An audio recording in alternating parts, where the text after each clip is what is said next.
history of Los Angeles is the history of my life. I've worked with architects since 1936, that's 70 years. I'm an architectural photographer.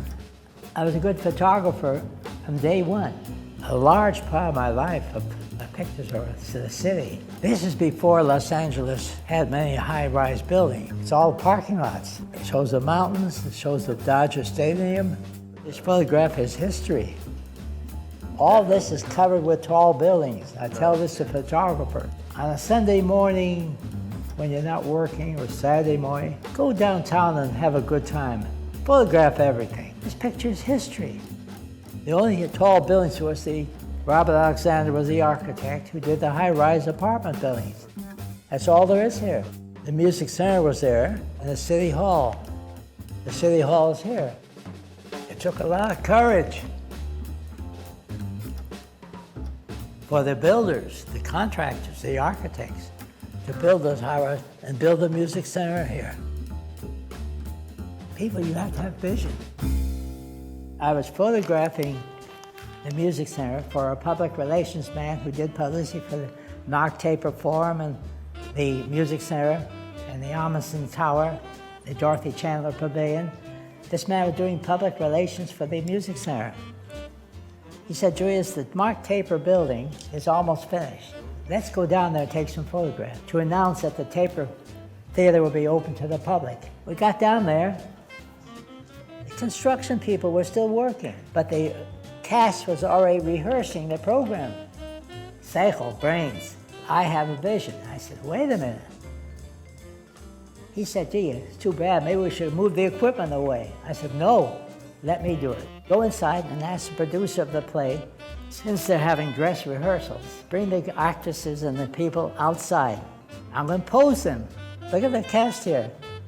I spread them around. I took a photograph. This is the Music Center. Here's a Mark Taper. I'm not a photographer, now I'm a producer. They don't call me Uncle Julius for nothing. And this picture has appeared in magazines all over the world, announcing how Los Angeles is growing. This is how Los Angeles has become a great city. It's a miracle. The last statistics, Los Angeles now has 4 million people. When we came here from Connecticut in 1920, when I was 10 years old, Los Angeles had 576,000 people. In 1930, 10 years later, the next census, Los Angeles had 1,300,000 people. In my own lifetime, Los Angeles now has 4 million people. I've grown with the city. The owners of the Century City property had a good man, public relations man, who had me photograph all the new buildings as they were constructed and built. This is an apartment house nearby, near Pico, south of Century City. The entrance to the hotel, to show what good design will achieve, and then show the interior of the hotel, the lobby. How much space they devoted. They could have had more hotel rooms, but they gave the land to the people to appreciate the inside or outside. For a hotel to build an outdoor dining area, very successful, but it meant giving up some land, which could have been for more hotel rooms in this hotel. This is educational. It's another page of history. In the 1920s, there was such a thing called bungalow courts. They're still around. They consist of small little houses. So on one piece of property, you can build these units, low-cost housing. By the very fact, if you have a courtyard, you go out and sit down. You're encouraged to go there and sit and read a book or just talk with the neighbors. Pretty soon you find it's nice to know your neighbors. Maybe they're not so bad. They're friendly. You have a lot in common with people. So it's a social thing, but it's also psychologically very important. Suddenly I realized that can be the centerpiece to bring people into living together, not just available housing, low-cost housing. And you find you're socializing. Revolution is a form of evolution.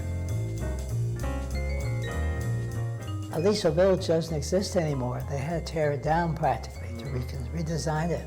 Why? Because the density, well, more people living in there. Aliso Village became contaminated by the desire of these developers who work for the city to build more units. This machine was going to go over the soil and plant trees around the houses.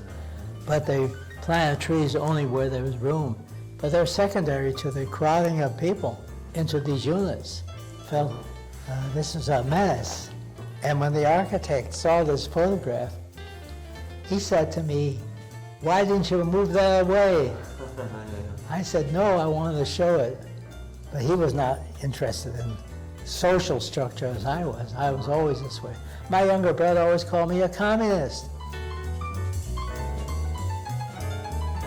Eichler homes became tremendously successful. They decided to start building Eichler homes down here in Canova Park, Tustin and Orange County, and they started building these tract houses.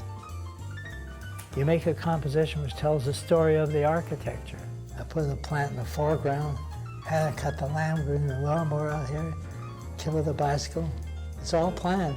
Cut the grass here just a little bit. She didn't know how to do it, and I had to show it to photographers have to do that. My assistant, take a branch from a tree, and we hung it from a light stand with wire and wrapped it, hung it like this in the foreground. How nice to frame it with oranges, mostly orange groves in those days.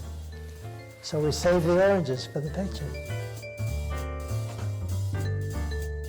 So we have teamwork between God and nature and the architect and Uncle Julius. How can I lose? Here I am 76 years later. And it's been a great, wonderful life, great career.